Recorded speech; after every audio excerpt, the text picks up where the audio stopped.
Yeah, no spoilers. No, yeah. Yeah. Can't do Except for Ant-Man and the Wasp. You want to know how Ant-Man and the Wasp ends? No, I don't want to know how Ant-Man and the Wasp And ends. welcome to GamesBound Podcast number 7. You can't just throw that on me, 7. dude. Yeah, we should go see Ant-Man soon. Yeah. I mean, I've already seen it. I'm Jacob, by the way. I'm Evan. Yeah, we should go. Fisher also wants to see that, but I told her she needs to see Ant-Man 1 first. She hasn't seen the first one? No. Dude, I will be honest with you right now. Have you not seen it? No, I have, but I fell asleep during it. Are you kidding? Okay, so you need to be there too. We all need to watch it. Ant-Man is underrated.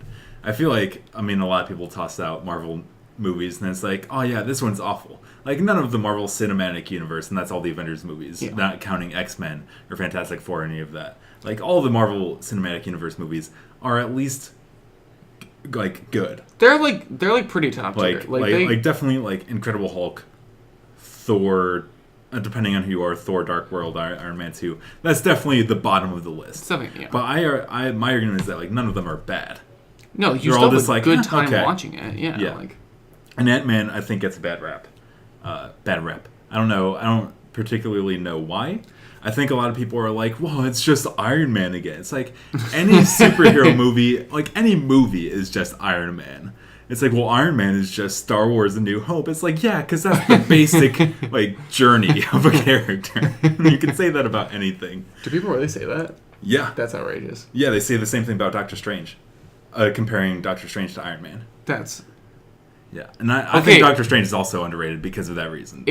Basically just because people say that is why I get offensive. If there's any movie that you could compare, the only thing I could see them comparing Iron Man and Doctor Strange together is that it's like the arrogant kind of rich genius kind of guy.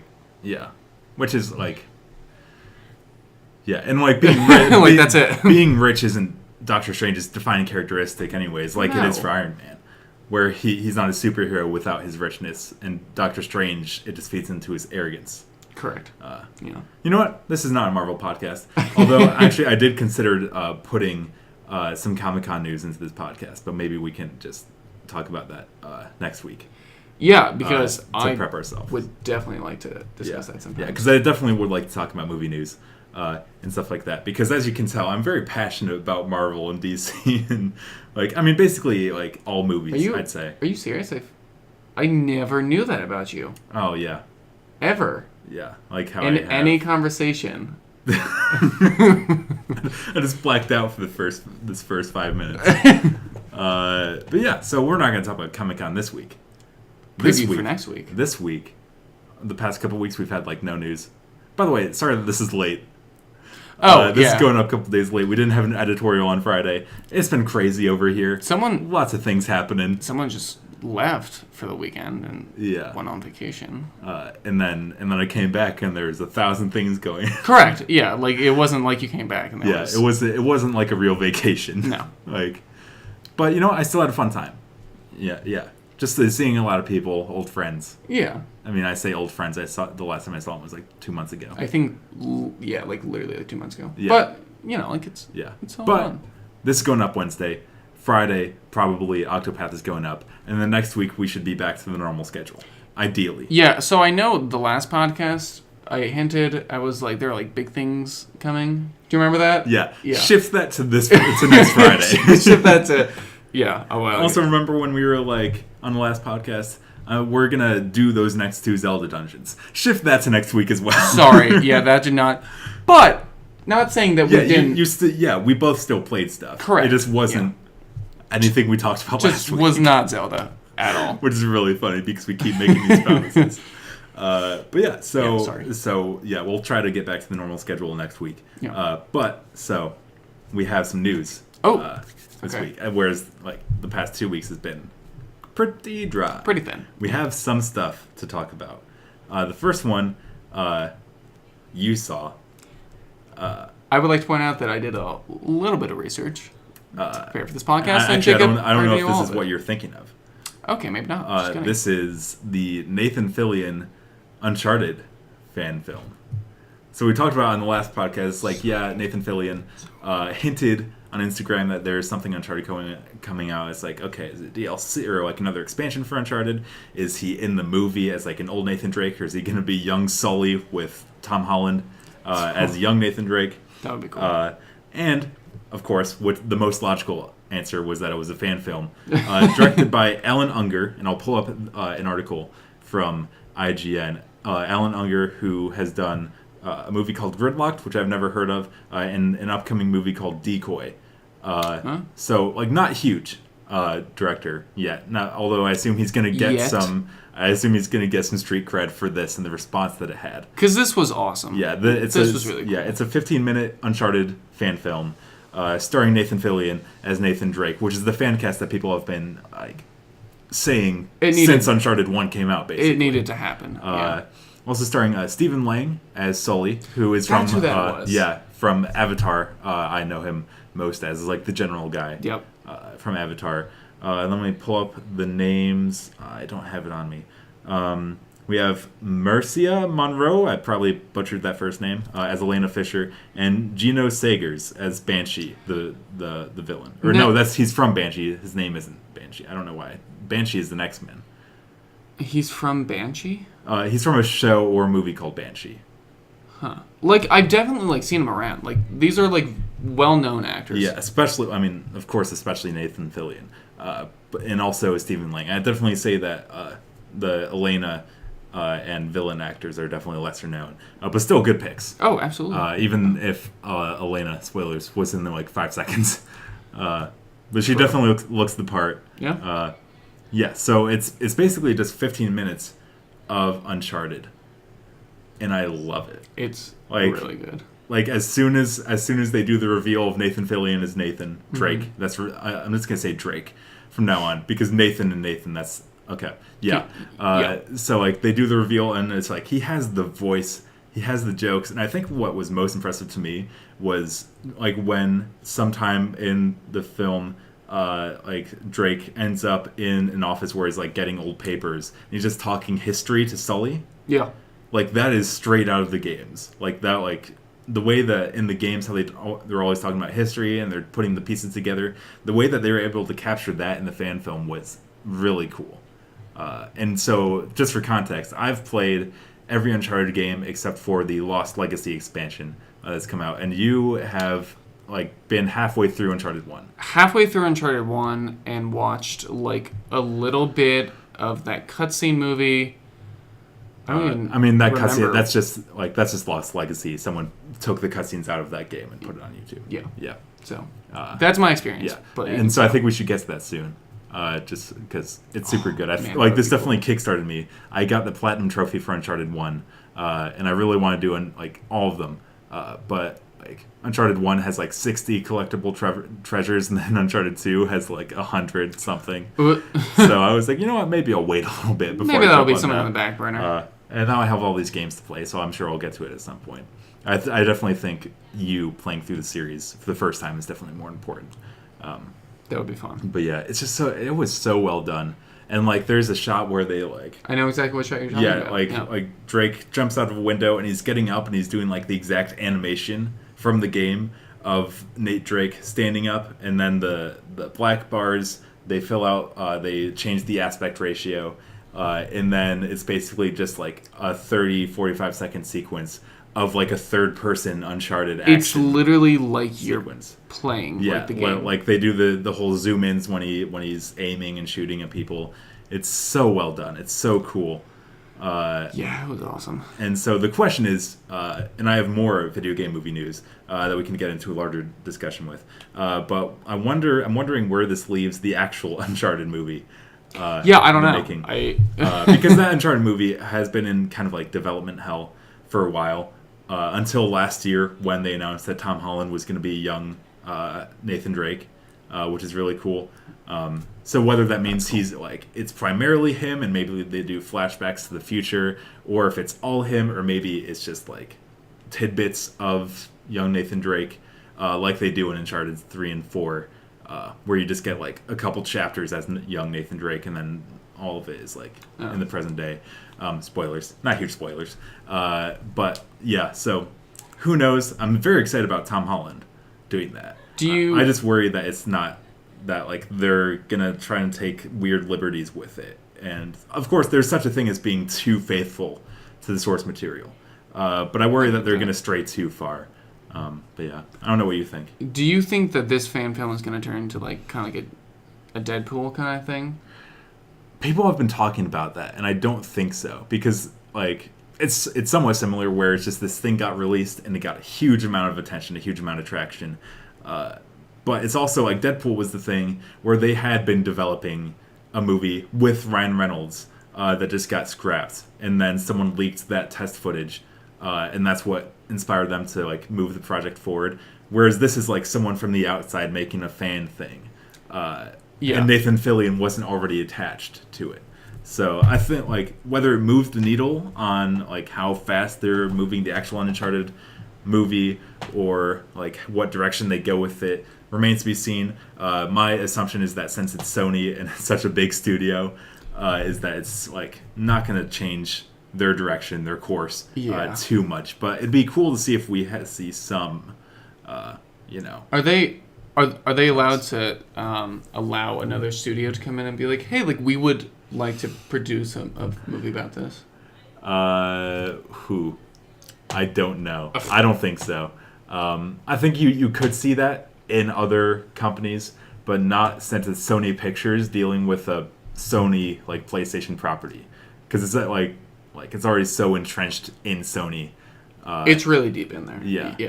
Yeah, it'd be another thing if it was like some third party game. Like, I don't know if they. I mean, there's always talks of like we're gonna do a Call of Duty movie, but if there's like a Call of Duty movie in the works at Sony and some other studio is coming up to do it, that'd be a whole other issue. Isn't a Call of Duty movie just like a war movie? Yeah, I was like, that's the weird. Like people are like, we're gonna do movies with these properties. It's like, how about something interesting that isn't already done? Yeah, like a Kingdom Hearts movie. See, I don't know about that. Really? That would have to be. That would have to be an airtight script. That would have to be. Because I'm like, I think it would have to be something. I don't think it would be an adaptation. I think it would have to be a new part of the story. Like they did a movie. It's like a prequel. It's on the 2.8 collection with the prologue of Kingdom Hearts 3. I remember you saw me playing that when that came out. Mm-hmm. But there's a movie on there that's like kind of a prequel, like hundreds of years in the past. It ties into the mobile game, which I just recently re-downloaded because I got a new phone and it has more storage. So it's like time to get back into Pokemon Go for Let's Go Pikachu and Eevee if I ever get that. And I also re-downloaded the Kingdom Hearts game. That's awesome.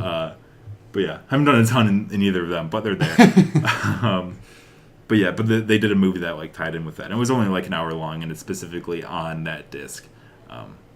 Yeah, I mean, we'll talk about games that we want to become movies in a second. But I also want to talk about this other bit. Do you have any other piece to make with the Uncharted thing? Just that I know a lot of other people are very happy with how that film turned out, and I think this is like a sign that like a studio should go for the source material, because this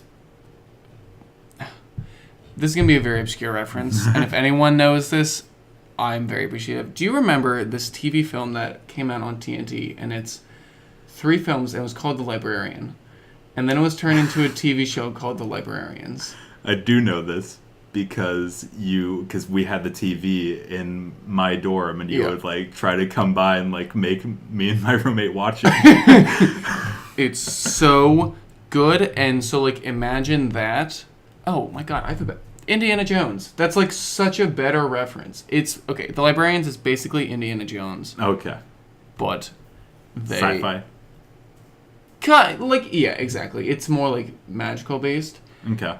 And the reference that I'm trying to make here is that like Uncharted could basically be another Indiana Jones or another Librarians. Both equal. And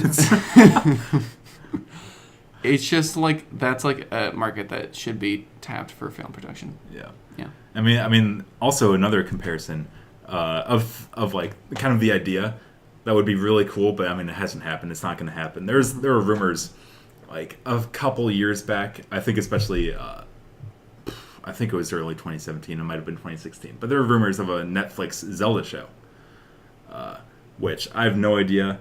Animated? Yeah, I think it has to be. Okay. Yeah. My thought is Samurai Jack style. because like I mean I haven't watched that in years, and I really want to rewatch it, but I don't think. Did you watch the new season? No, I want to go back and start from the beginning again because it's been years. It's basically been since it was on TV originally with Star Wars, the 2D Clone Wars show, which is amazing. Speaking of Comic-Con, but anyway, go on. Oh yeah, right, yeah. Which made me want to go back and watch all of the 3D Clone Wars. Anyway, you had a point, yeah. Yeah, but I think that would be cool. Like, I think for a Zelda show to work, you'd have to be very specific in the direction that you go. And then I've mentioned this in passing to you, but you haven't seen it. It's because there's a fan film that's it's 5 minutes, and it's basically a prequel to Majora's Mask. Oh. And it's like 3D, it's CG, and it's incredibly well done. It's basically the lead into how the main character gets Majora's Mask and stuff like that. Mm-hmm. And it is incredible. I love that thing so much. If they just did like a Netflix series where each episode is not like maybe focused on Link, like sure Link can show up, but I think making Link not talk is still important. But also like maybe if it's just these side stories within Hyrule or within the universe, like doing like an episode, like a 13 episode series of Majora's Mask, where like each episode is just each side quest that you do, since that the main appeal for me from Majora's Mask is all these characters that have their own stories that you go through. That would be really cool. I think if you do that kind of lore based series, that could be pretty interesting. That sounds pretty good. But back on track to the other bit of movie news. Sure. So this is from GameSpot. Okay. The Metal Gear movie now has a script. The Metal Gear movie? Yeah, Metal Gear Solid. Yeah. Do you know? Snake, right? Yeah. Yep. Kojima, before he left Konami. Love him. So the movie being directed by, so I don't know how to pronounce it specifically. Jordan Vogt Roberts? Do you know? It's VOGT. I'm going to say Jordan Vogt Roberts. That sounds right, yeah. I'll just say Jordan. So Jordan is the director of this movie. He did Kong Skull Island most recently, I believe, which got pretty good reviews. You know, I saw it and I liked it. Yeah, I saw it on a plane, part of it, but... Was that to Vietnam? No, it was to Vietnam. And actually, I was in Vietnam this past January, and they took us to, like, it's a big tourist attraction there, because they don't film many movies in Vietnam. And it's like some of the like mountains where they filmed part of that movie. And they're like, yeah, this is where Kong 2 was. And stuff like that. And so that made everybody like watch the movie on the plane back.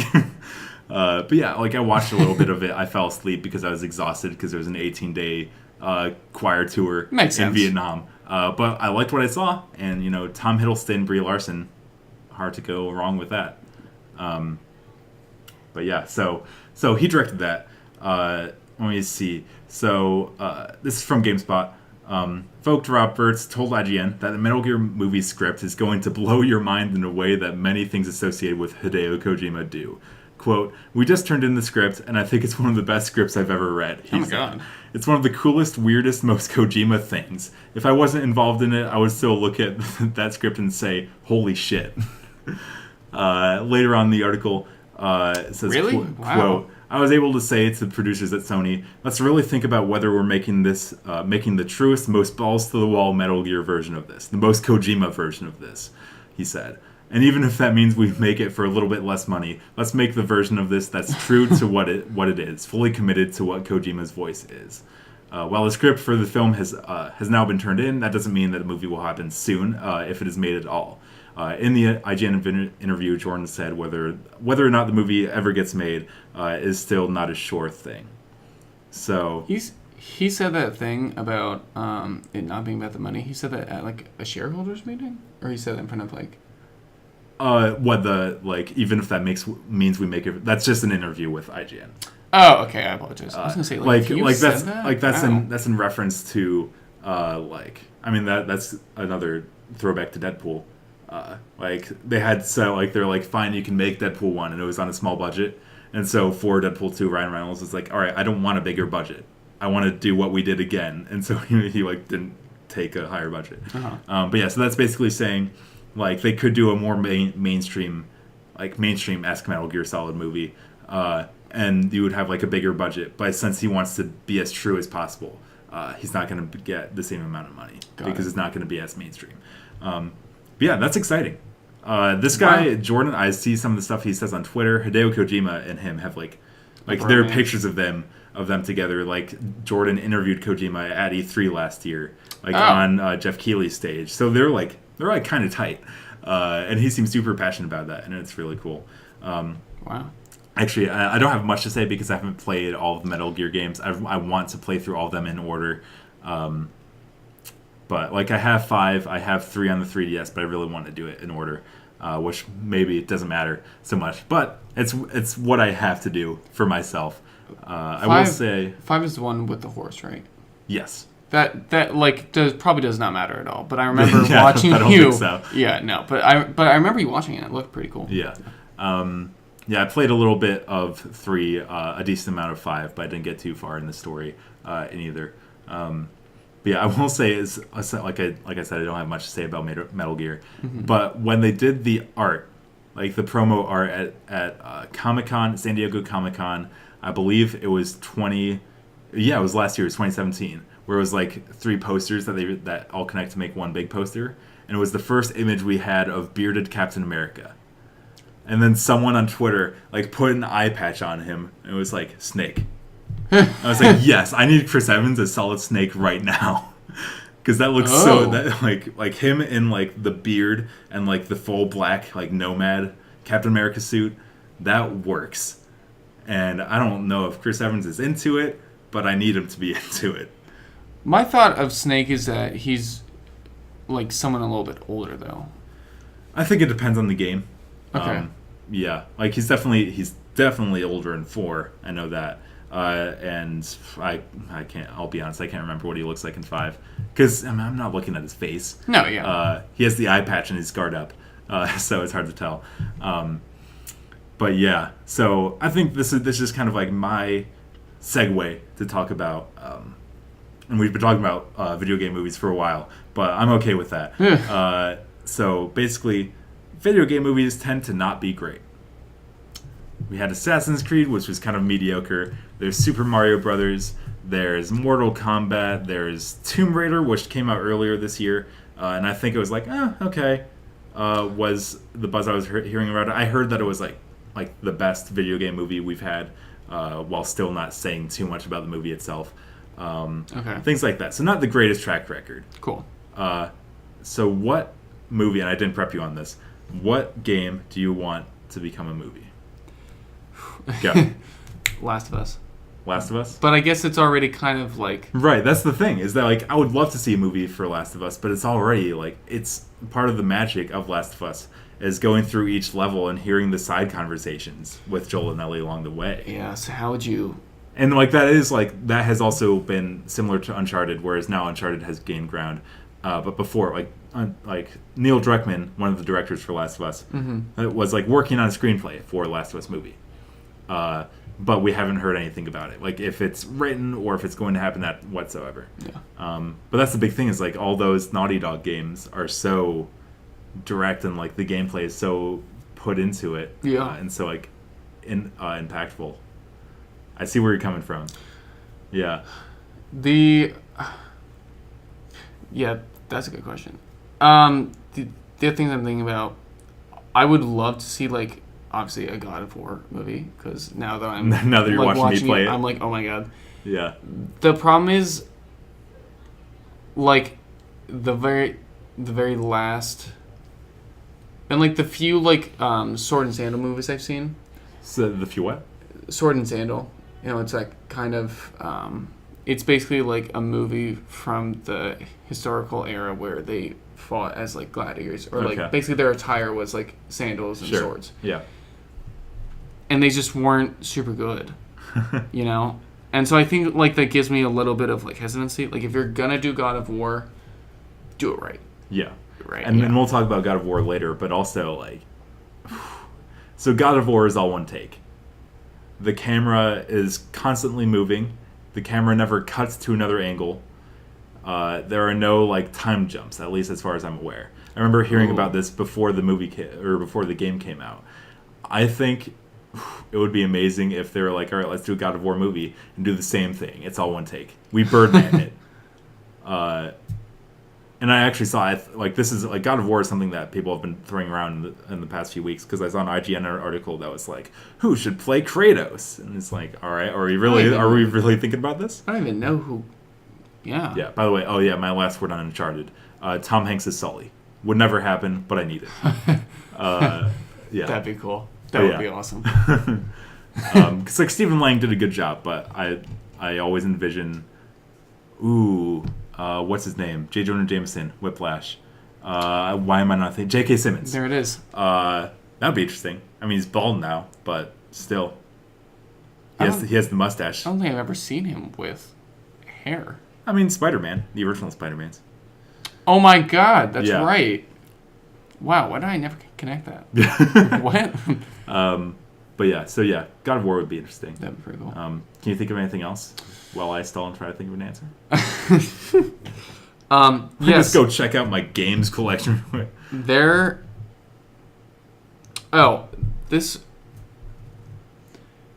I don't know if it's even possible, but a Super Smash movie. Ooh. That's a bold. Yeah, I mean, did you play the Brawl thing on the Wii? Yeah, I really want them to do another story mode like that in Ultimate. That was fun. I'm worried that they won't, because like Sakurai, the director, was like so burnt, and I don't think. Well, actually, he had such a weird reason for not doing one for Wii U and 3DS versions, where it was like people just put up the cutscenes online anyways. So what's the point? I'm saying because I still want to see it. I want to play it. It's like not doing it at all isn't going to help that.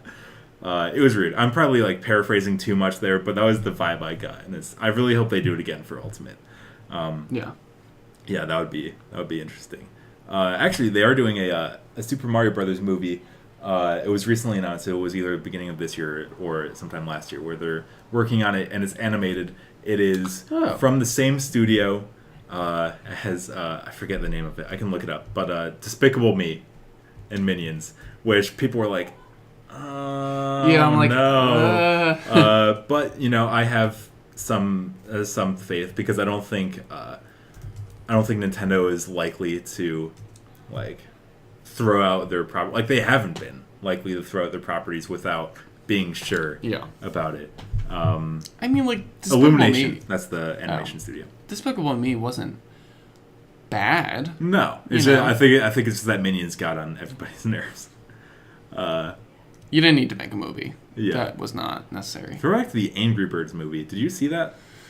You know what's funny? I watched like clips of it on YouTube. Really? Because I was just like very curious. Just I was like wondering. What is this? Yeah. It was not great. Yeah, that'd be interesting to watch. Just like a live react. Yeah, I just remembered that was a thing. I forgot about that. And that was like a pretty good cast too, wasn't it? Who was it? Yeah, do you mind looking that up? Yeah, I have the laptop. Why not? Angry Birds movie. Let's see. Because Bill Hader was the pig, right? Bill Hader is in that movie. Jason Sudeikis, Josh Gad, Peter Dinklage. I remember hearing about Peter Dinklage. Danny McBride. Oh my God. Like all good people. Maya Rudolph, Kate McKinnon, Keegan-Michael Key, Tony Hale. Yeah, this is a good cast. This is like, but that's always how these animated movies that you'd never hear about. Like basically any animated movie that isn't Pixar, like always has this star-studded cast, but it's just not a good movie. Just not great at all. Yeah, but like literally, Sherlock Gnomes or whatever.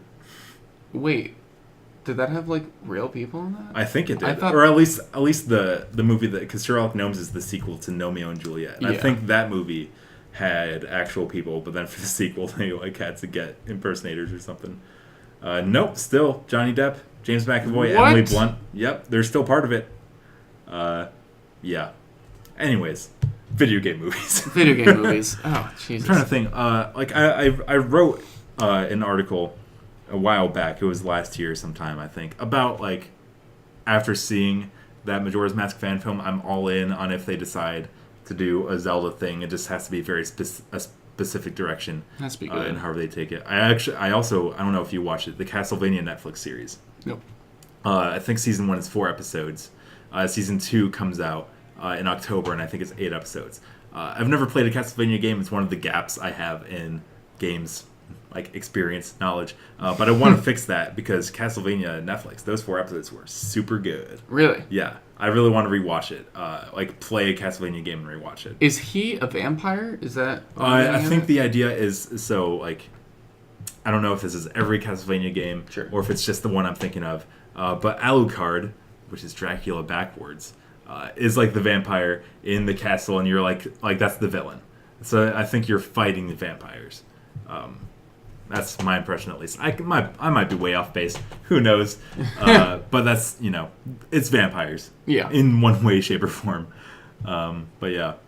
So I really want to rewatch Castlevania. I feel like if there is going to be a good video game movie or like series adaptation, it's probably going to be Netflix. Even though Netflix puts out, like, it's insane how many original series they have now. It's so many that you just don't... too much. I feel like there used to be a time for Netflix, like last year even, where you knew about every original series they were putting out because it was going to be good. But now I just go on the homepage. It's like they added 5 new original series. I know. I was and like, they're all garbage. Like, there's always all like terrible. There's all like the one gem, but I feel like for the most part, it's just whatever. Like maybe good for a specific audience, but there's no more House of Cards or I've never seen Orange is the New Black, but Orange is the New Black or whatever. Yeah, but I feel like if there is a good adaptation, it's probably going to come to Netflix. I would agree with that. Zelda, like I said, doing side stories I think would be very cool. Or if you do it Samurai Jack style. You mentioned Kingdom Hearts. I think it'd have to be like animated or anime and not be an adaptation of a story we've already seen. Man. Maybe this would be a topic that we revisit again. Yeah, in the future. I definitely want to do. I've had like ideas rolling around in my heads about editorials to do about video game movies, especially when Assassin's Creed came out and like bombed. Yeah, rip. Yeah, sorry. And that was like Michael Fassbender, Marion Cotillard, 2 amazing actors, Real good, like awesome. and they couldn't even save it. Like I haven't seen it, but it's just such a shame. Yeah. Like, well, because I mean, if they did save it, then we would know. Then people would be like, "Oh no, like this that was a good really movie." Good. Yeah. Okay, so, and I know this isn't going to make much sense to you considering you've never played the series, and I still haven't shown it to you, which I forgot about until just this moment. Metroid. Yep, haven't seen it. Yeah, and there was the one game, Metroid Other M, which was pretty story heavy. That was very, very much ridiculed. Because the dialogue writing was just bad, and it was a really weird characterization of Samus. But I think there's still, I think the gameplay was fine for Metroid Other M. I think it was just the way they wrote it. Mm-hmm. I think there is a good way to do Metroid story that isn't just the exploration thing. I think an animated, maybe live action. Actually, live action would be pretty cool. Because, of course, it's going to have to be, mostly CG. Because it's, aliens and stuff. Yeah. Also, that, dragon thing. That was Ridley. Thank you. Shout out to Smash Ultimate. That would be interesting. Yeah, I have Metroid would be cool. Zelda would be, if they do it right. A lot of opportunities. Yeah, this can definitely be a topic we revisit more down the line whenever we get more news about video game adaptations and stuff like that. But yeah, let's move on. We've talked about it for a while. Okay. But so we have another big story. Correct. But first, we're going to get to just some cool news. This is from Eurogamer. Guerrilla Games wants to release games faster. So they are moving into a new office, and they're sizing up their studio. So Guerrilla Games, Killzone series, Horizon Zero Dawn. Oh. Yes. Cool. So they say, this is a quote from Eurogamer, like I said. According to CEO Herman Hulst, Guerrilla hopes to shorten the development time for big games like Horizon, which took around 6.5 years to create, and certainly didn't look any worse for it. That's editorializing from the author of this, Edwin Evans Thirlwell. Quote, "We want to release games in 2 or 3 years, both new titles and games based on existing titles," he said. New phases aside, the extra space will be used for audio and motion capture. The announcement also follows the closure of Guerrilla Cambridge, developer of PlayStation VR shooter Riggs Mechanized Combat League, and spin-off Killzone Mercenary for the PS Vita. Yeah, so that's exciting. Just we don't have to get into a big discussion about it. It's just nice because there's all these stories about studios getting shut down, and if like they do say Guerrilla Cambridge closes, but I think a lot of those employees might move to the new headquarters. Yeah. I think they're in Amsterdam. Yeah, they're going to be moving to Amsterdam. Where are they moving from? I think they're still in Amsterdam. I think it's just moving into a bigger office. Got it. A former newspaper building in Amsterdam, which is cool. Read newspapers. Yeah, honestly. It says the move will pave the way for a jump in permanent staff headcount from around 250 people to 400. So a good amount of people. It's nice to hear about. It's also nice, because Horizon did so well for them. I'd say Killzone came out. It's like, yeah, Killzone's like a good B tier PlayStation franchise, and they just kept making more. And they didn't. I don't think it was ever bad. I don't have a ton of experience with Killzone, but I don't think it was ever bad. But interest was just kind of waning, and so then they were like, all right, fine, Horizon, and they took 6 years to make that, and it paid off for them. Seriously. So whether this means I feel like I still haven't beaten Horizon, oops, but I think the way people talk, Horizon 2 is the biggest guess of they're going to want to continue that franchise. But they mention whether it's new or existing titles. So could be both. They could do Horizon 2 in 2 or 3 years, and then 3 years after that they can do another game. And 3 years after that it can be Horizon 3 or whatever. But yeah, that's just exciting. They're ramping up, basically. Not too often when you hear about game studios ramping up as opposed to ramping down. Yeah, sadly. Yeah. That's really cool. Good for them. Yeah, especially considering they just finished Horizon and they didn't I don't remember hearing a story about layoffs. Because I feel like that's always the cycle in the games industry. It's all right, you finish the game, we have to lay off these people, and then we have to build back up for our next project whenever that starts up again. Really? Yeah. And obviously that's just the cycle for some studios, maybe not all studios. That's just the impression I get for some of them, which is sad. That's just kind of the reality of the games industry. Because once you release the game, you're done. You don't need 200 people anymore. Yeah. You need maybe a core team of 20 people to start working on the next game, conceptualizing, writing, things like that. And then once it gets into full production, then you hire back up to work on the next game in fullness. Wow. But yeah, don't take that as fact. I just know that happens in some instances. Okay. Not to every studio. But definitely layoffs always kind of you always hear about them maybe once every couple of months, which is sad. So it's good to see Guerrilla Games fighting that. Yeah. But yeah. So this is the next big story. 2 years ago, basically 2 years exactly, that's why they did it now. A little game called No Man's Sky came out. Oh man. And I got it. I'll be honest, I pre-ordered it. I pre-ordered it 3 days before it came out. And what'd you think of it? I was disappointed. Because it's so cool. Because I wanted to find it, but I didn't have time. But there's someone on Reddit after the game came out was here are all the features that they promised would be in the game that aren't in it. Multiplayer, seeing someone it's rare because it's such a big universe. But if you you can find someone out in real life. And then there's 2 days after the game came out, there's a video of two people standing in the exact same spot and they couldn't see each other. It's why lie about that? Yeah, it was a shame. It was still cool, but it just didn't live up to the hype. And so for the past couple months, I've actually been wondering, what is Hello Games, the studio, what are they doing next? Because I'm interested to see how they do, what they do next, what game they work on, especially since they probably learned so much from at least marketing their games. Turns out it's still No Man's Sky. They want to do it right. Yeah, which is cool. So this is from the PlayStation blog, because No Man's Sky has that connection, backing from Sony, basically. It says, see No Man's Sky next, multiplayer and third-person mode in action ahead of next week's launch. That's the headline. So this is from Sean Murray, who's the founder of Hello Games. He's showed up at E3 talking about No Man's Sky. And it was super cool because he was super passionate, clearly not accustomed to being on stage. So you got really kind of that raw passion, which was cool. But so on July 24th, which is today, as of recording, No Man's Sky Next will launch as a free update for everyone who owns the game.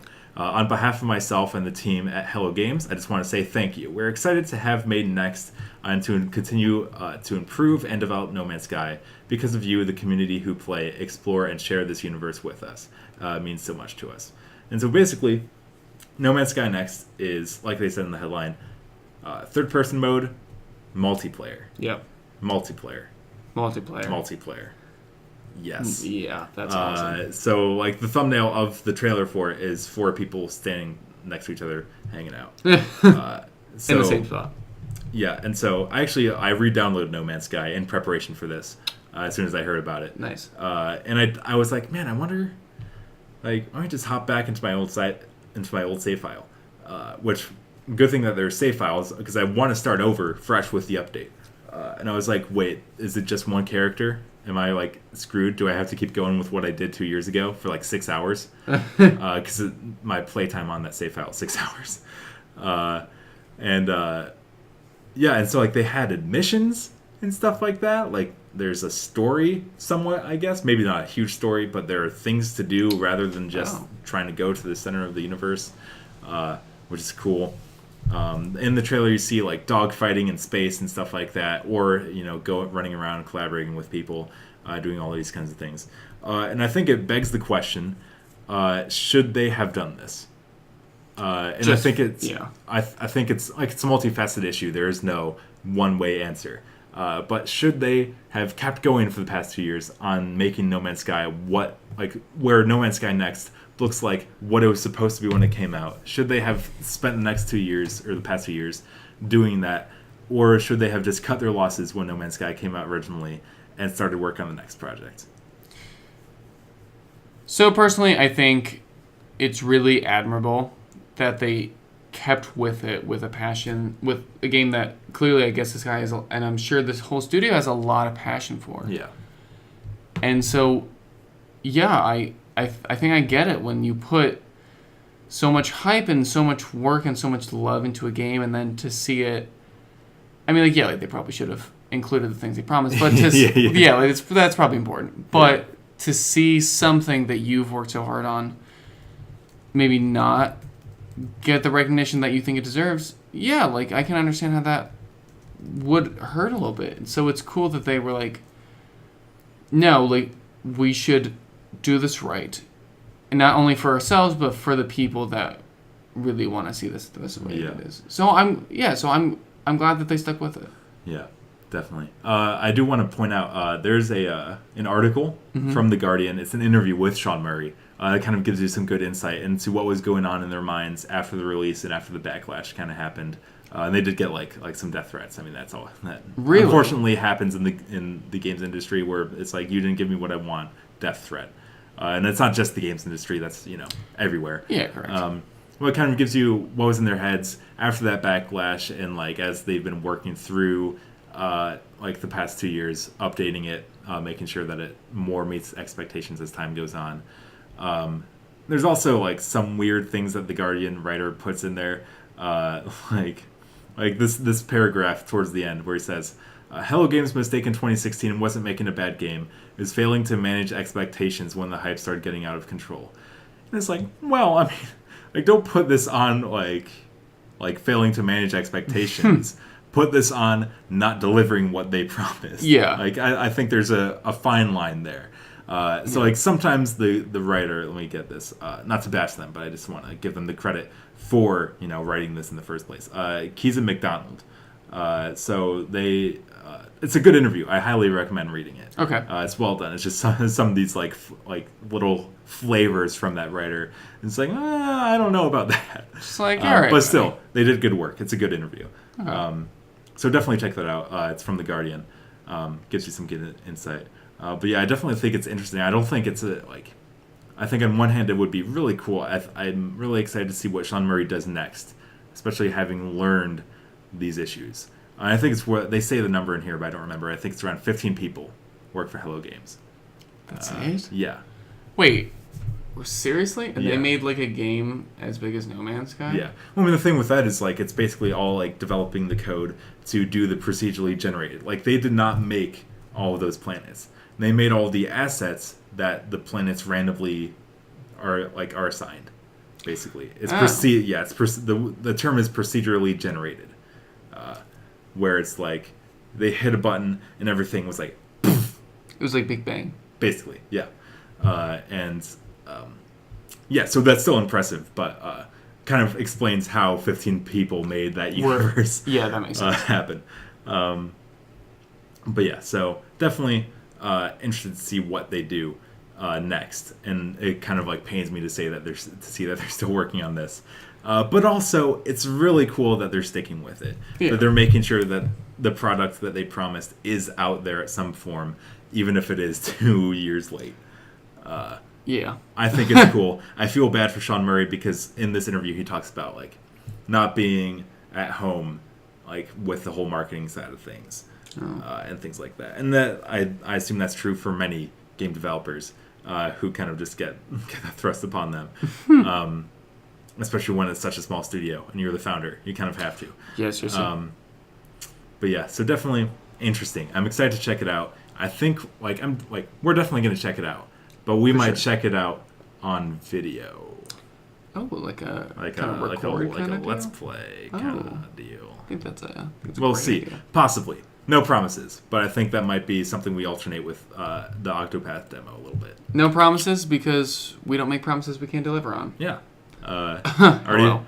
Oh no. All right. Good one. Thanks. Yeah. So, any other comments on that before we move on?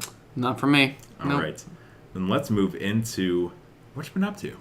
Do you want to start or should I start? Let's have you start. Yeah, because I think you have a little bit better updates. So I'll start with a game that I haven't started with in a very long time, and that is The Walking Dead Chapter 1. Season 1. I apologize, Season 1.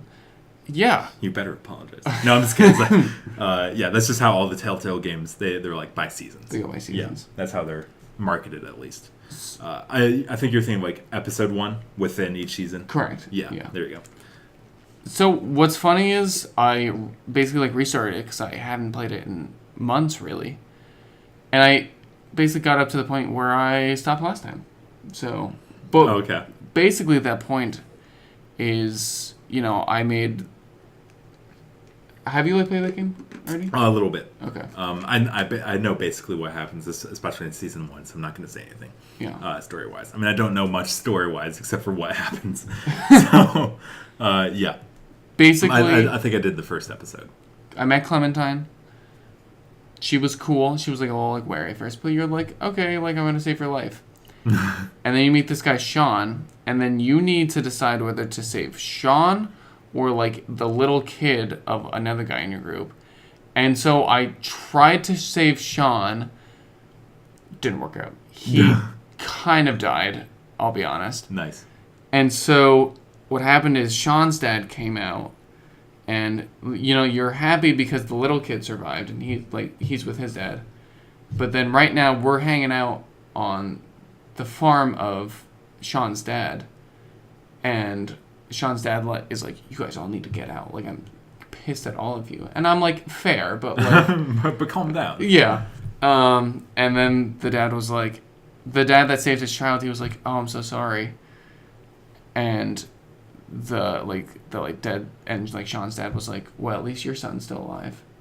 And I was like, nice. Whoa. Harsh. Yeah. So right now we're pent up in the pharmacy, and we just met the woman who saved the kid again, who needed help. And you're like, this kid's more trouble than he's worth. Let's ditch him. Yeah, but that's that point. It's nice playing TellTale games again. So you dig the that kind of less, especially early on TellTale, I think was less gameplay, more just the decision making and exploring things like that. It's all decision making. Yeah. Not all, but majority. Yeah, basically yeah. decision making. I think with each game they do, they basically incorporate more gameplay elements. I played Batman Season 1, where you're doing the quick time events for the action, but you're also looking around and putting together the crime scenes and things like that, being Detective Batman. That was, and I don't think those kinds of gameplay moments or mechanics like that were necessarily in the early TellTale games. yeah, but you're liking it. I do. Yeah, it's really cool, and it's one of those games that I think I can just always come back to. Kind of like it's not like priority, you know? Right. Okay. But Yeah, that's fair. I'll have that. Yeah. And then my other big game, one. My big one, Pokemon Sun. Back at it. Hooked again, which is not great because this week is busy, but not awesome. Aren't they all? Yeah, you're right. But yeah, you don't know anything of what I've done. No, I know you've been playing it, but I don't know where you are. So basically, I've cleared Malele Island. Okay. I'm gone. Out of there, jabroni. Boy. My party has now increased threefold in that I now have 6 Pokemon in my party. Very excited about that. My Abra evolved into a Kadabra. Who knew? That was awesome. Still doesn't have any attack moves, though. It'll level up and get some. Yeah. Yeah. Then you can also teach it and stuff. So I taught it round, which is... So I helped the janitor in the mall pick up trash, and he gave me this TM called round, and it's basically where you sing a song at your opponent, and it hurts them. And I'm like, that's awesome. Just like me. Just like Andy from The Office. I hurt people with my singing. That's the ringtone. Oh. From season 3 episode I don't remember. Oh, I thought you were going to say it. I was like, that's very impressive. I really wish. I'm going to say 12. I think that's too late, dude. I think it's episode 5. Oh. No, because they don't get... Because when's the merger? The merger is like episode 6 or 7. You're right, yeah. Let me just look up. Yeah, keep talking. So, yeah. And then my Rowlet evolved into a Daytrix. My Piplet evolved into a Trombeak. And then and my Slowpoke still doing its thing, just trudging along. And then I've also got a Mudbray, which at first I was like, oh, do I really need this kind of like muddy pony in my... Episode 14. That's close. The merger is episode 8. Branch closing is 7. So, honestly, you weren't that far off. No, I wasn't. I'm very proud of that. I feel with some of them I can get the number. Yeah. Anyways, continue. Tangent. I was like, do I really want this muddy pony in my party? Yeah, I do. He's kind of awesome. Even you asked about Mudbray, and I was like, okay. Dude, you're sticking with it. He's my second lowest leveled Pokemon right now, and he still kicks ass. It's nice. Pretty sweet. And then my 6th one is Eevee, which I am very, very excited for. Do you know what you want it to turn into? Well, here's the thing. Do you know all the evolutions? Oh, absolutely. I know all the evolutions. Name them. Vaporeon, Jolteon, Flareon, Sylveon, Leafeon. Okay, that was the one I wasn't sure you were going to get. Yeah. Yeah. Sylveon. Sylveon. So one of my personal favorite Pokemons of all time is Vaporeon. Of course. Interesting. Yeah, I think it's a beautifully designed Pokemon, but it just seems like one of the best water Pokemon. I'll be honest. However, I don't know where I'm gonna get an electric Pokemon, and I think I need that because every past Pokemon game I've ever played, I've had an electric type, and It's always done really well. And I don't know where I'm gonna find a Pokemon Sun electric type that I'm really gonna dig. I mean, I also don't know anything about the new gen really, except for Sylveon. I can. Sylveon was Gen 6. Was that X, Y? X and Y, yeah. Oh, okay. So now, so I really don't know anything about this gen. Then. There's no new Eevee in a Sun and Moon. That'd be cool if they brought a new Eevee in for Gen 8. Yeah, I feel like they do, every couple, because there's Eevee in Gen 1, and then Umbreon, Espeon in 2, Leafeon, Glaceon in 4, and then Sylveon in 6. So I guess Gen 8 would be due for it. So yeah. What? Oh, they need to do a Dragon Eevee. Right? That's what I keep saying. Or a Ghost Eevee would probably be kind of sick. Dude, if they did both, that would be killer. Yeah. That would be wrecked. Yeah. So how many trials have you done? Trials... Well, there was only one on Malele, so I did that. Oh, so you're just on the second island.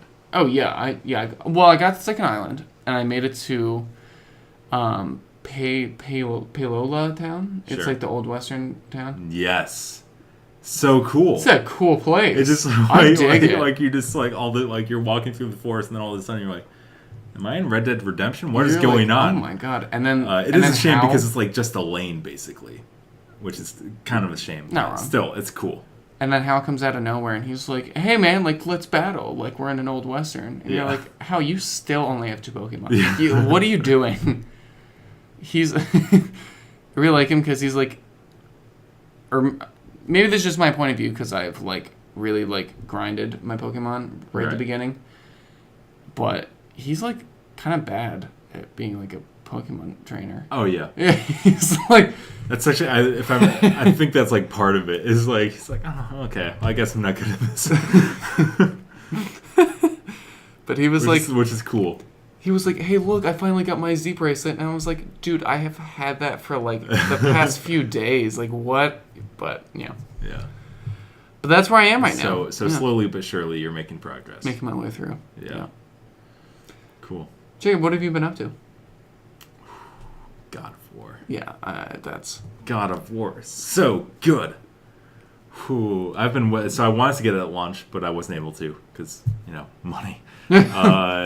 And I've been waiting for it, and I just like keep putting it off. And then I went home and played my brother's copy like the first couple of hours. I was like, wow, this is really good. And then I moved back out, and then I was like, oh well, now I don't have it. Oh no. And so then it's like knowing with the first 2 hours in my head, knowing that it was super good, and like waiting the past 2 months to be like, I really need to play it. And then it was like $8 off on Amazon Prime. I was like, doing it. Bye. Boom. I should have beaten Horizon first. I don't care. I need to play this game. Like Horizon is the thing where, like, it's been out since last year, and I don't feel the need to experience the ending as soon as possible. Like, I'm going to beat it. Yeah. But it's not like I don't feel a need to be part of the zeitgeist. Whereas with God of War, I feel like I need to beat it and understand the story. And it is so good. Like, I've never played a God of War game before. Okay. But this, like the camera is so cool. I talked about, like, it's all one take, basically. The combat is so fun. Like, not just, like, bashing people around and doing all, like, these cool combos that you get with the skill tree and stuff like that. Yeah. But throwing the axe and calling it back whenever you want is one of the, like, my favorite things I've ever done in a video game. Because it just feels good. You just, like, you're fighting Draugrs, and you just throw the axe into someone's head. You pull it back. They walk towards you again. You throw it in their head again. You pull it back, and you just keep doing it until they die. It is so satisfying. Damn. Yeah, and, like, the music is insane. I had been listening to the main theme of this game for, like, the past 2 weeks leading into actually buying it. Like, I walked back home from work with it, like, playing on Spotify in my headphones just to prep myself because I knew it was waiting at my door in a package. Like, yeah, the music is so good. The story is so well told. Like, talking to Atreus, Kratos' son, like, in these side conversations. Like, one of the coolest things, like, Kratos, if you've, like, seen the trailer or if you know any God of War history, not a great dude. He has a history. And so, like, knowing that he's a son that he's not, like, super connected to, and then seeing them, like, slowly bond over time. Like, there's a lot of times where you're traveling around an area in a boat. And so when you're in it for an amount of time, Atreus is like, hey, Dad, can you tell me a story? And, like, when Kratos starts out, he's, like, bad at it. he's like, I once heard a story about a tortoise and a hare. That, like the hare was too arrogant, and the tortoise won. And Atreus is just like, you really got to get better at telling stories, Dad. It's really fun to seeing that evolution and, like, that interaction just in the downtime. Kind of similar to, like, the downtime of Last of Us with Joel and Ellie. And Atreus, like, I feel like a lot of people, one of the criticisms of The Last of Us that people had was Ellie's AI, and how she, like, sometimes would just go around and kind of get in people's way, but they still wouldn't notice Ellie. And, like, Ellie wouldn't do a ton. Sometimes she would give you ammo and stuff like that. Atreus is in this game. Like, like, Atreus is, like, going up to people and fighting them. Like, you start out and he's basically just using his bow, and like shooting from afar. But then he gets more and more confident, so he gets like more and more confident with going up and doing like more hand to hand or like jumping on people's backs and like stabbing them and stuff like that. And you like are also like you can control his like ultimate kind of ability where you just like hold down square. It's like right now it's like I hold down square and he shoots like arrows and like a ton of falcons are like flying around, like spirit falcons are flying around and hurting enemies and stuff like that. Damn. You like can control when he's shooting arrows and stuff like that. Yeah, he's not just.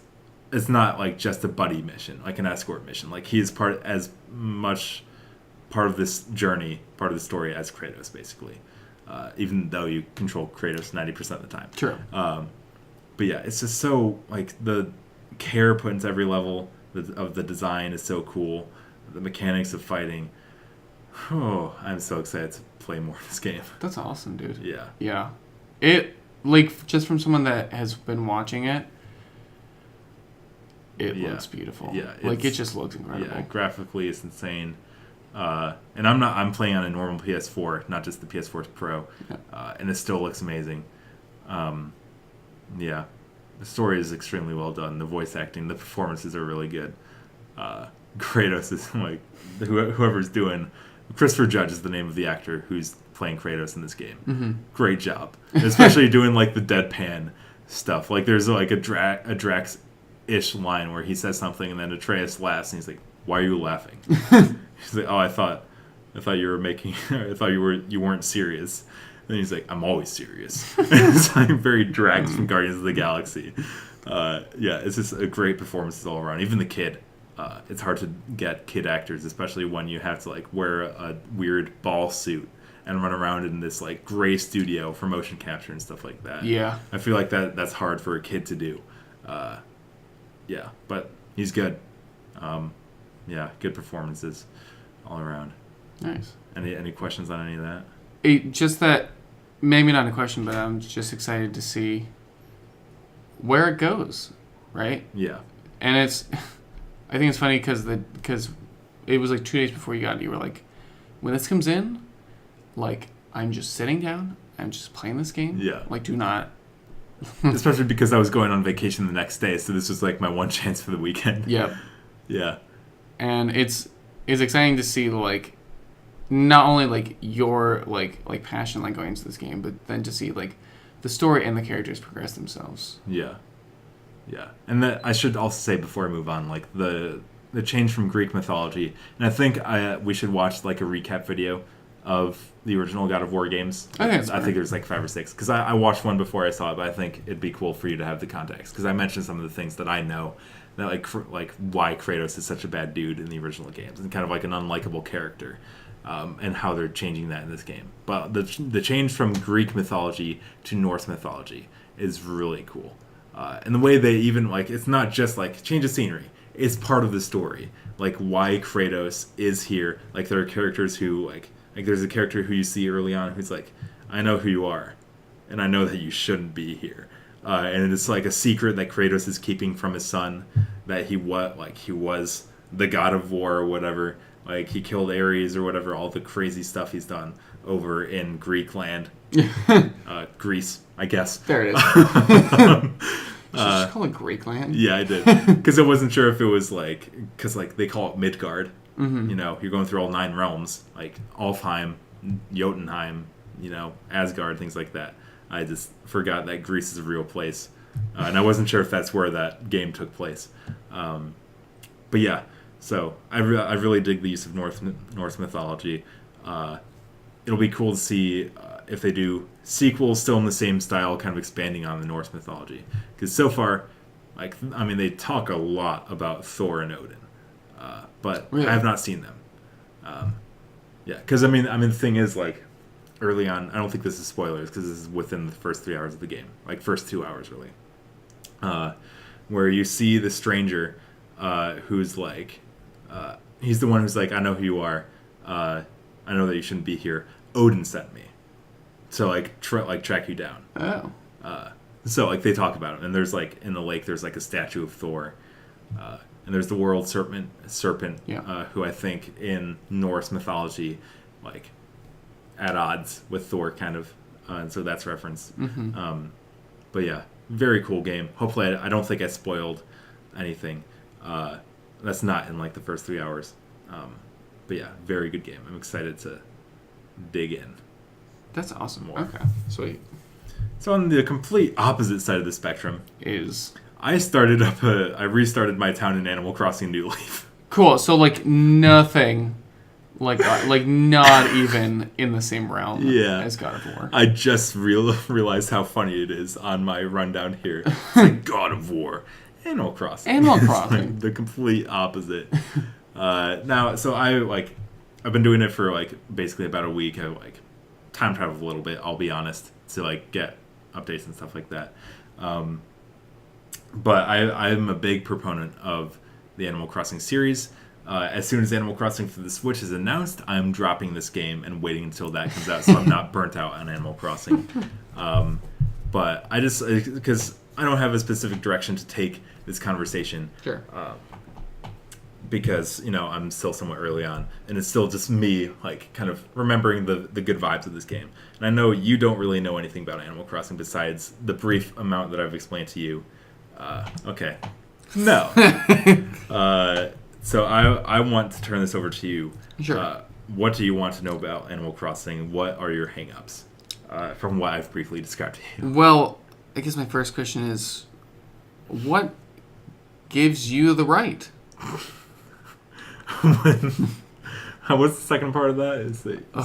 I don't know. That's he's like, who do you think you are? Who do you think you are? What gives you the right? Yeah, that's another Office joke. Yeah, there are a lot of the uninitiated. Watch The Office.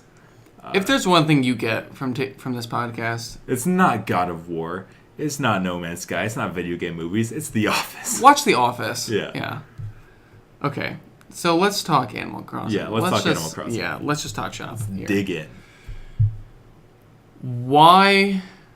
Okay, so like I want to hear from you personally. Why do you play this game? Because it is. I think there are a lot of reasons. One, it's so peaceful and so cute and jolly. Like that's like God of War. Like Animal Crossing. Cute. God of War's cute. Yeah. There's probably some cute Wolverines in there. Yeah, and so like it's the definition of jolly vibes. Okay. Where the beginning of New Leaf in particular, the 3DS game, which I was playing it right before we started recording. So it's like you're on a bus, you do all the intro stuff where it's like, oh, you're answering these questions to Rover the cat at the beginning, and you're like, this is what town you're choosing the town map, you're choosing what your character is called and what the town is called. Things like that. Yeah. And then you get to your town, which I called Tasmilly, which is the starting village for Mother 3. Shout out. Good choice. My love. By the way, there was a rumor that was not substantial whatsoever, no legs behind it, but I still got myself hyped up. That was there's going to be a Nintendo Direct on July 22nd, and it's going to announce Mother 3D. And I was like, there's no way this is true, but I'm still excited. And of course, it's the 24th, so that didn't happen. Oh, okay. But you get off the train, and you're met by 3 or 4 of your villagers, and Isabel, who's a dog, who's the mayor's assistant. And they're like, "Hey, welcome, mayor." And you're like, "What? I'm not the mayor." And it's like, "Yeah, it's a funny joke, you're the mayor." So you become the mayor of this town. You talk to all the villagers, you get your approval rating to 100% so that you can start doing ordinances and town projects where you're constructing new bridges or a lighthouse and cool things just to spruce up the town. Mm-hmm. Later on you get public works projects to add a second floor to the museum where they have a shop, or you can at some point build a police station, or you can build a cafe in the middle of town. All these really cool things where all these characters from previous Animal Crossing games come in once you build those projects. And so I'd say the jolliness of that, and every season, every holiday has December in Animal Crossing is one of my favorite times of the year because it's snowing. There are Christmas lights on all the trees. There's an event always going on. Even just October for Halloween. Thanksgiving, or I think they just call it the Harvest Festival. Shout out to Parks and Rec for November, and then Christmas and New Year's for December is just like the best. Like the last 3 months of the year, so many cool events going on every day in that game. So that's definitely part of it. But also it really appeases the collectible, like collector side of me. I was gonna say collectathon, where it's like you are catching all these bugs and all these fish, and like you get like your journal entry updated for each one you catch, and then like once you catch all of them, then you get like the golden fishing rod or the golden nets. So there's a sense of achievement. Yeah. Okay. And you can like you're catching them and updating your log, but then you can also catch them and donate them to the museum. And so like that's how you like the museum becomes more and more filled with everything you donate, and then once you donate a certain amount, that's when you get the project to build the second floor with the shop and stuff like that. So there's like a double sense of achievement there. And like the more money you spend at certain shops, then they like expand their shops. Like you start off with this like rinky-dink wooden shop where you buy the fishing net and like furniture and stuff like that. But then like you buy $10,000 worth of items or whatever, or 20 items, and then they expand to a convenience store.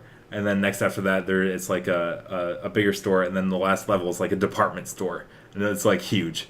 And then you you spend money at the clothing store, so then you unlock a shoe store and a hairdresser and stuff like that. And like so, your main street is basically expanding like every day, and it's really cool. So like that sense of achievement, collecting, paying off your mortgage, which I know sounds weird, and like expanding your house and being able to decorate it on the inside, however you want. I prefer to stick with the furniture sets that make sense.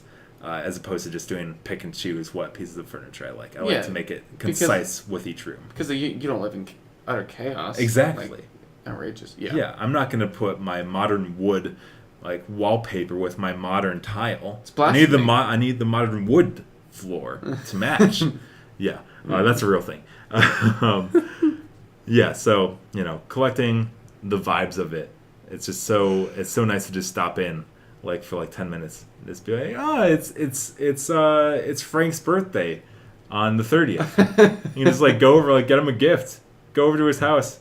It's like, it's good to see you, dude. It's so nice. I hope that makes sense. It does. And this is my hang up about it. I just don't get it. Like, so it doesn't make sense. No, like I don't get like why that's so enjoying though.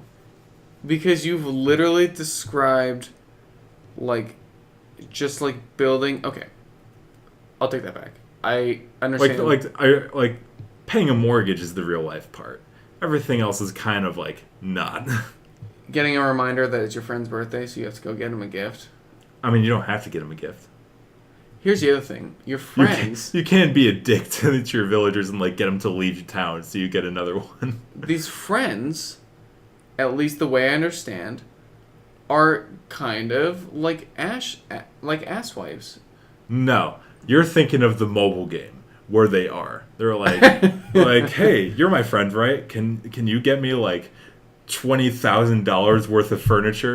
Yeah. That's not in like the actual Animal Crossing games. That's just the mobile game. Okay. Which I like. I don't like it for that reason. I might, since I have the space on my phone, I might download it again and retry it. Yeah. But yeah, no. I think another thing before you continue to be said is also we talked about last time like the multiplayer aspect of Pokemon Platinum, where like this is where my friends and I really like connected on a lot of that stuff.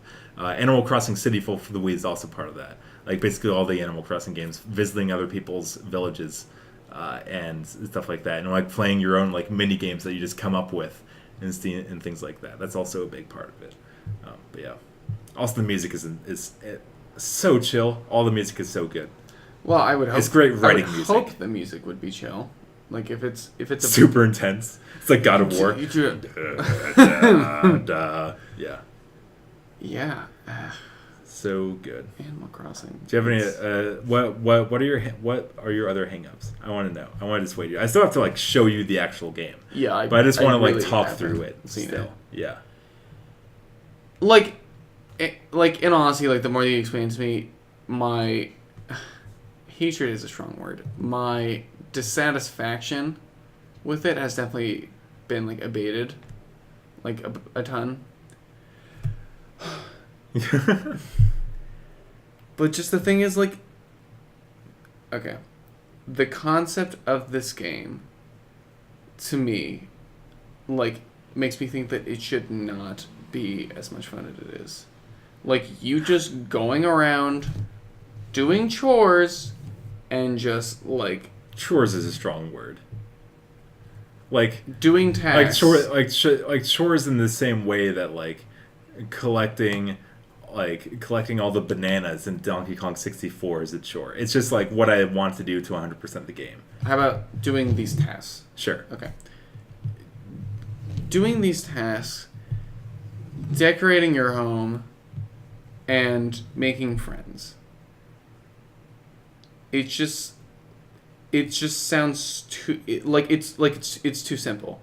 Like I don't know. Is there supposed to be like, I don't know, like a dragon or something? Oh well, I mean, I should also mention with all these events, there's like a ton of like different characters. Like there's sometimes you see like there's a seagull named Gulliver who washes up on shore.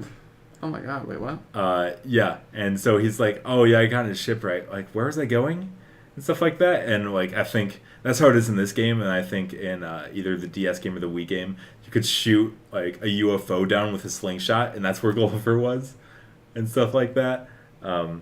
Yeah, so there's like all these different events that happen just like on a day-to-day basis. That also happen. There's something else I was gonna say about Animal Crossing, but I don't remember. But yeah, I mean, it's also interesting because like everybody plays Animal Crossing a different way. Like for me, I love collecting in the same way that you collect Pokemon, filling up the log of everything that you can catch, and stuff like that. Other people, like my friend Fisher, who also restarted her town with me, like really likes decorating, like planting trees and flowers and like making the town look as good as possible, and like getting the perfect town rating where you like then get like special flowers and you like get the golden watering can or whatever that like waters like 7 flowers at once or something. There's other stuff that happens when you get the perfect town rating, but that's the one that matters to me because I want to get all of the golden items, which is like the best version of every item that you get, every tool. So like planting trees, digging up fossils to donate to the museum and stuff like that. Yeah. It's so fun, dude. I promise you. It just seems like it just seems like a silly joke, almost. I mean, but also like not every game has to be, I know, but complex. Like when I'm doing something super intense with God of War, it's like, all right, you know what? I'm just gonna go catch some bugs in Animal Crossing real quick. It's gonna be a nice decompressor, things like that. It's just like stuff you can do in real life, like. I'm not going to go out and catch bugs in real life. When it comes down to it. I'm also not going to find fossils in real life. But, like, people do that. Like, we have, like, people up at, like, Sparks Farm that are doing that right now. Like, Sure. Like, when it, like, boils down to it, it just seems so close to reality. Other than, like, most people being animals. All of them, except for you. All of them. Are literally. Animals, yeah. It just seems so close to reality that I don't understand why people would play it. I think you're envisioning instead of just doing it. Like when you see it, I think that sense of reality is shattered a little bit. I think seeing reality it is part shattered. of it. Yes, it's a new dimension. It's like Doctor Strange. That's the second Doctor Strange reference. I think it's part of the one is again where you also have to see it to believe it. And I think think Minecraft might be a similar example where it's like you just go down and you like dig mines and stuff, and it's like, well, there's more to it, I think it's somewhat in that field as well. Yeah, I shouldn't knock Animal Crossing because I played Minecraft and I've really enjoyed it. So, but it's one of those things where I just don't think I can get past this without seeing the game, which we need to do. If you would. Not tonight, though. Not tonight. Yeah. How long is this podcast? This podcast is around an hour and 15, 20 minutes. That's pretty good. Yeah. That's sizable. That's a good. It makes sense considering we skipped a few days, like half a week. Yeah, we had a lot to talk about. We had a lot to catch up on. And even some stuff like Comic-Con and stuff like that just couldn't fit in. Omitted. Yeah. Yeah. So maybe we'll have more time to expand on things this coming weekend for the next podcast. I think it's a good idea. I'm pretty sure this is 7. I think you're right. Yeah. If it's not, you'll see it in the title. Just ignore me when I say 7. But we'll see. Yeah. Just cut that part out. Yeah. Yeah. So, yeah, that's Animal Crossing. I think you got to see it, and maybe once you see it, maybe we can talk about it more. I think you're right. So, yeah, I think that about does it for this podcast. That's it for this. That's a more than a bite size. This is not like a full king size chocolate bar, but it's like a queen size mattress. Why not start with a mattress analogy? Yeah, that was... so yeah, this is I hope you enjoyed it. Well, let us know what you think about anything we talked about today. Do you like Animal Crossing? What do you want to see from Animal Crossing Switch? Why do you like Animal Crossing? I would definitely like to know what you think should be an Animal Crossing Switch, because I'm fascinated to see where they go with it. Should you have to pay student loans? Should you have to buy insurance on your car? Enough of this slander. Yeah, so let us know what you think. Stay tuned for hopefully a more on-track schedule in the next week. Fingers crossed. But yeah, I'll try to get this up as soon as possible on Wednesday. But yeah, thanks for watching. See you next time.